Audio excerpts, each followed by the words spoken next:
उसके बाद तय होगा इन 5 राज्यों का भाग्य।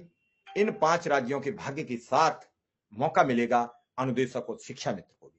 अगर इन 5 राज्यों में जिस हिसाब से भारतीय जनता पार्टी ने जोर शोर से प्रचार किया, प्राइम मिनिस्टर नरेंद्र मोदी ने 5 राज्यों में बढ़ चढ़कर भाग लिया, उससे साफ जाहिर होता है कि अगर इन 5 राज्यों में भारतीय जनता पार्टी ज्यादा से ज्यादा राज्यों में अपनी स्थिति बरकरार नहीं रख पाई, अपनी जीत नहीं बना पाई, तो निश्चित तौर पर भाजपा सोचने को मजबूर होगी कि उससे वोट छिटक रहा है।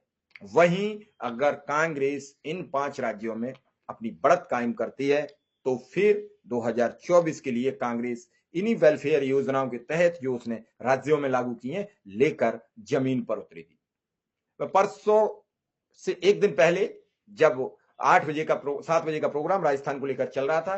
नमस्कार साथियों, स्वागत है आप सभी का आज की इस नई वीडियो में। ये वीडियो आप सभी शिक्षा मित्र साथियों के लिए काफ़ी ज़्यादा महत्वपूर्ण होने वाली है। दरअसल आपके समायोजन को लेकर के हाल ही के अंदर की एक वीडियो की क्लिप है, जहां पर उस वीडियो की क्लिप में कुछ बयान साझा किए गए हैं। उन बयानों को आपके मध्य में प्रेषित करेंगे। सभी साथियों से एक रिक्वेस्ट है, वीडियो को आप पूरा देखें। चैनल को अभी तक आपने सब्सक्राइब नहीं किया है, सब्सक्राइब भी कर लें। अब चलते हैं अपडेट पर।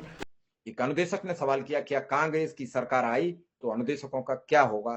तो प्रवक्ता ने बड़ी ताकत से कहा था कि हमारी पार्टी अनुदेशक और शिक्षा मित्रों के साथ खड़ी है। हम राज्य में आए या केंद्र में आए, हम निश्चित तौर पर अनुदेशक और शिक्षा मित्र की बात करेंगे। वहीं बीते दिनों इटावा के एक प्रोग्राम में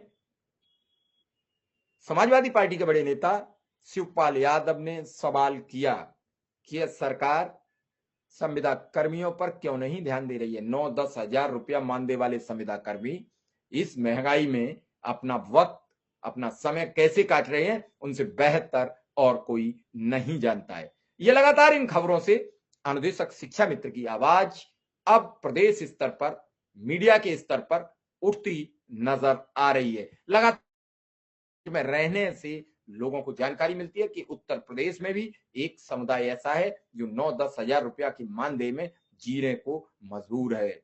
ये जब बातें आम सिविल सोसाइटी के लोगों को पता लगती हैं तो निश्चित तौर पर इस पर प्रतिक्रियाएं आती हैं कि आज के इस महंगाई के दौर में 9 से 10 हजार वेतन पाने वाले लोग अपना जीवन कैसे यापन करते हैं, उनसे बेहतर और कोई नहीं जान सकता है। हालांकि इन बातों से किसी का कोई लेना देना नहीं होता है। अगर सिविल सोसाइटी का लेना देना होता तो वो निश्चित सरकार से सवाल करती कि मेरे बेटे को पढ़ाने वाले लोग, मेरे बेटे को शिक्षित करने वाले लोग अकुशल श्रमिक का वेतन क्यों पाते हैं। ये सवाल बड़ा गंभीर है और ये चिंता का सबब भी है और इस पर बातचीत करने की बहुत सख्त जरूरत भी है, ताकि उन बच्चों को जो शिक्षक समाज का निर्माता कहा जाता है, समाज का भाग्य विधाता कहा जाता है, उसे निश्चित तौर पर बदलाव दिखे। ये बात हम लगातार अपने प्रोग्राम में कहते नजर आए कि जब जब वोटर बिगड़ा है तब तब सरकारों के रुख बदले हैं, सरकारों के मंसूबे ध्वस्त हुए हैं और सरकारों ने उन आम वोटरों की बात मानी है। लेकिन निश्चित तौर पर जब लचर पचर ढंग से हम अपनी मांग मांगते हैं तो न मांगे मांगे मानी गई और न हमारी बातें सुनी गई। लगातार हम इस पर चर्चा करते आ रहे, लेकिन मेरे साथ पूरी तादाद में न शिक्षा मित्रों ने सहयोग किया, न अनुदेशकों ने सहयोग किया। लेकिन मैं अपनी जिद पर कायम रहा। 32,022 बीपीएड भर्ती की भी चर्चा करूंगा, तो मैं निश्चित तौर पर ग्राम प्रैरी की भी बात करूंगा, मैं निश्चित तौर पर असिस्टेंट प्रोफेसर की भी बात करूंगा, मैं समाज के उस टूटे फूटे तबके की जिसके लिए कोई काम नहीं करना चाहता है, मैं उस तबके की आवाज बनूंगा, आवाज उठाऊंगा, लोग आए या ना आए। एक दिन लोगों को विश्वास करना पड़ेगा कि इन्हीं आवाजों के साथ देश बदलेगा, हमें हमारा रोजगार मिलेगा, हमें नियमित किया जाएगा।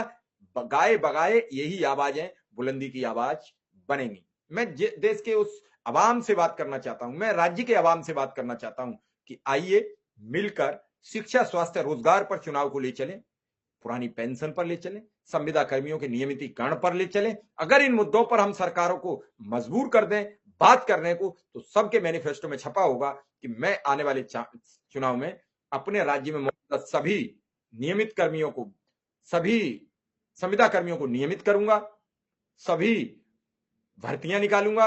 आज लगातार इन सब मुद्दों से लोग बचते नजर आ रहे हैं, कोई चर्चा नहीं करता। क्यों? इस चर्चा से मिलने वाला क्या है? सरकारें जब बात करिए बड़े बड़े नेताओं के साथ बैठ के तो वो चर्चा करते हैं। अगर हम इन कर्मचारियों को बहाल करते हैं तो हमारा बेनिफिट क्या है, बात इस पर होनी चाहिए। अरे भाई क्या बेनिफिट है, आपके रहने वाले लोग हैं, आपके राज्य के नागरिक हैं, अगर इनको भला आप करेंगे तो निश्चित तौर पर ये आपसे जुड़ेंगे। लेकिन इस सब पर बात न करते हुए लोग कहते हैं जब तक हमें पता न लगे, हमसे डिमांड की मांग ना उठे, बड़े तादाद में लोग एक जगह इकट्ठे ना हो। अरे शिक्षा मित्र इकट्ठे हुए, शिक्षा मित्र की बैठक हो रही है, बातचीत हो रही है,